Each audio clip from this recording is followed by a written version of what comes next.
Everyone, and I mean everyone, loves a good fresh donut. But have you ever tried an Italian style donut? Word on the street is they're the bomb. Bomboloni, which is loosely Italian for bomb or grenade, and they're these incredibly light, airy, fluffy donuts, either fried or baked, filled with a custard or even Nutella, and then rolled in some granulated or castor sugar. And these are bombs because they explode, like they're incredibly gushing with whatever filling you choose with it. And they're completely and entirely different from the American donut. But are they better?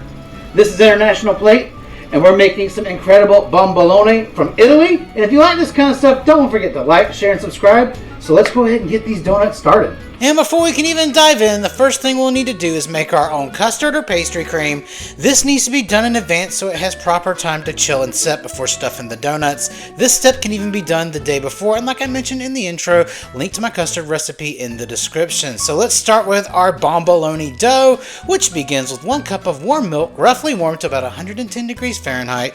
Then we're going to drop in a half a cup of granulated sugar so we can feed our yeast. And speaking of the yeasty boys, we're going to drop in 2.5 teaspoons of instant or rapid rise yeast, and then we're going to get everything nice and combined, and we're going to set this to the side so it can bloom for roughly 10 minutes. While our yeast is busy getting swole, let's put together our dry ingredients, beginning with 2 cups of all-purpose flour, and then dropping in our secret ingredient, 2 cups of bread flour. Yes, this is a 50-50 mix, and it's absolutely magical. And then we're going to drop in 1 teaspoon of kosher salt for seasoning, and then we're going to bring everything together by hand until all of our dry ingredients are fully incorporated. Then we're going to drag this over to the stand mixer where all the magic happens. And the first thing we're going to do is drop down our dough hook and get this going on a low mixing speed. Then we're going to add in all of our fully bloomed yeasty milk juices. That sounds appetizing, right? Making sure we get everything out and that we thoroughly incorporate it. Making sure that we are mindful to scrape off all that dry flour from the sides towards the center to ensure proper hydration. And once everything is situated, we're going to add in 7 tablespoons, roughly 100 grams of a melted and cooled unsalted butter. This is going to add that richness we come to expect from these traditional Italian donuts. And once everything is fully combined, we're going to start adding in 3 eggs, 1 at a time, making sure the first egg is fully emulsified before adding the next one in. And as you can see, I clearly failed at that because the next 2 jumped ship like a bunch of fugitives before it was their time to go. Now honestly, this doesn't ruin anything, so we're going to carry on as usual. And once we get everything nice and mixed in, we're going to drop in 1 teaspoon of vanilla because it's necessary. Then we're going to let this come together over that low speed for about 3 to 4 minutes before cranking it to a medium and letting it roll for about 8 to 10. Now guys, after about 10 minutes, if your dough looks like this and it's very goopy, we're going to need to add in some additional flour. Adding in 1 teaspoon at a time until our dough starts to regulate and become a tight ball. This took a little more extra flour than I thought it would, roughly about 12 teaspoons or 1/4 cup of flour, so I'll update the recipe in the description. Once we have achieved a nice, tight, smooth dough ball like the one you see here that can clearly pass the window pane test, we're going to transfer this over to a lightly floured work surface. This is where we're going to finish kneading and sealing our dough, and honestly, this is one of the easiest doughs I've ever worked with. It goes from this loosely kneaded dough mass into a completely sealed ball in under 5 minutes flat. It is super easy to work with, it's very tender and comes together with no effort at all, which is surprising because we use that bread flour which has a higher protein content in it. But once we have all of our corners tucked in and we have a fully sealed dough ball, we're going to transfer our bouncing bundle of joy from this board to a well olive oil container that we're going to loosely cover and place under the light of our oven for about 2 to 3 hours or until doubled in size. The amount of fermentation these donuts have to go through is insane, but the end result is a more tender, fluffier bite.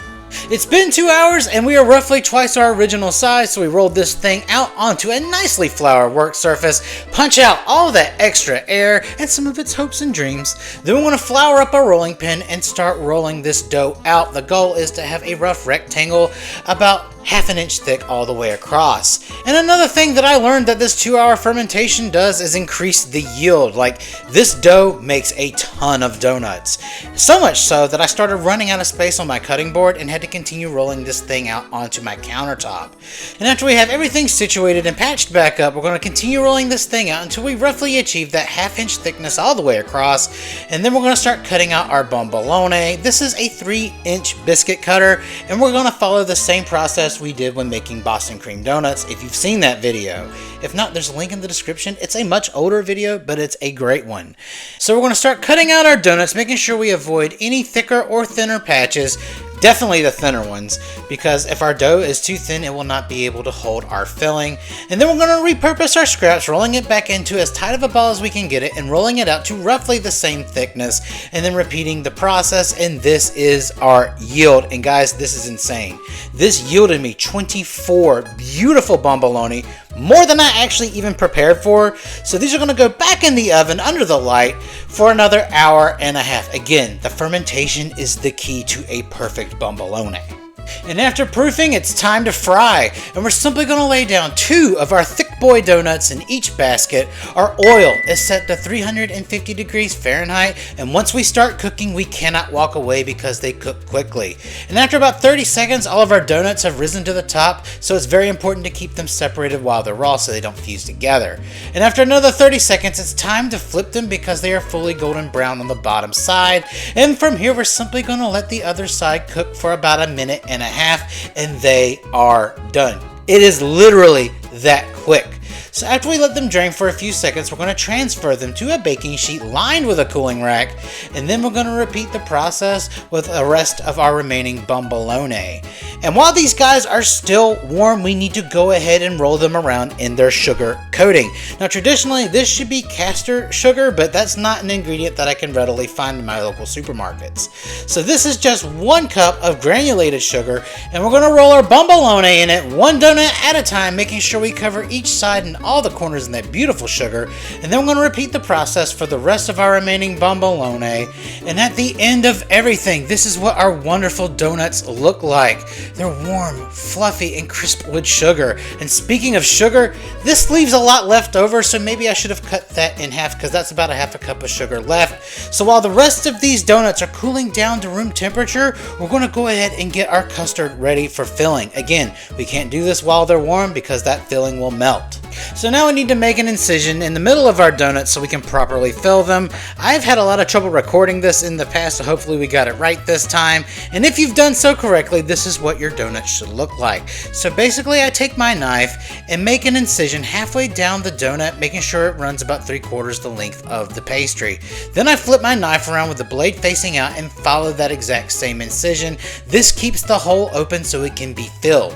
And speaking of filling, we're going to go ahead and take our piping bag and find the incisions we put into our donut, which I kind of suck at because after a while they kind of blend in. Then we're going to go ahead and start pumping from the top of the bag all of that luscious cream into our donuts, and if the incisions are made properly, they can handle a lot of custard.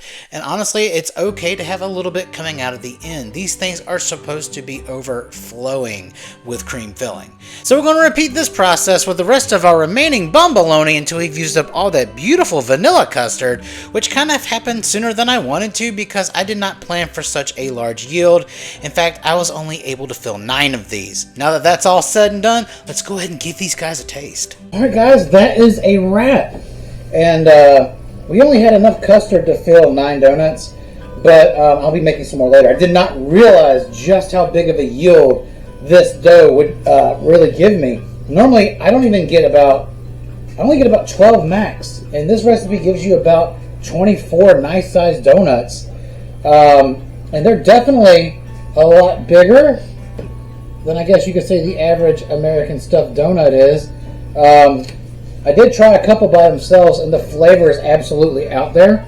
I feel like they're a lot richer on their own than the standard stuffed donuts that I typically make. They got big fluffy interiors, so let's go ahead and take a bite. Oh yeah. Hold on. Hold on. Do you see that? all that fluffy, open, airy interior filled with the custard cream.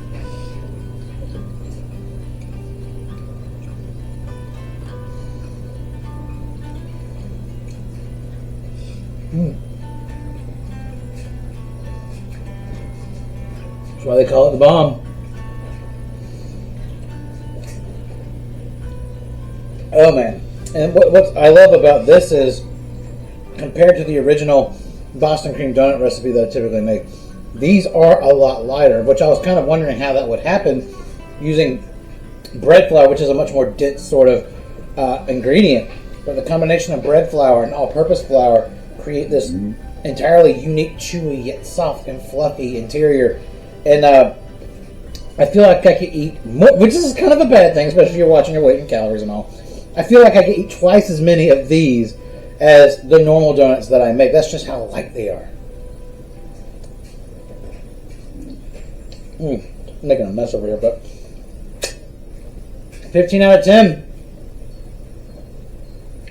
These are thebomb.com. If you like this sort of thing, please don't forget to like, share, and subscribe. This is the season 1 finale of International Plate. We've done a lot of great things. We have a whole playlist for it that I'll link for you here.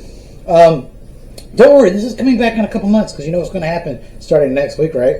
Eating America returns twice a week, so let's get ready for another voyage, and I'll see you in the next video.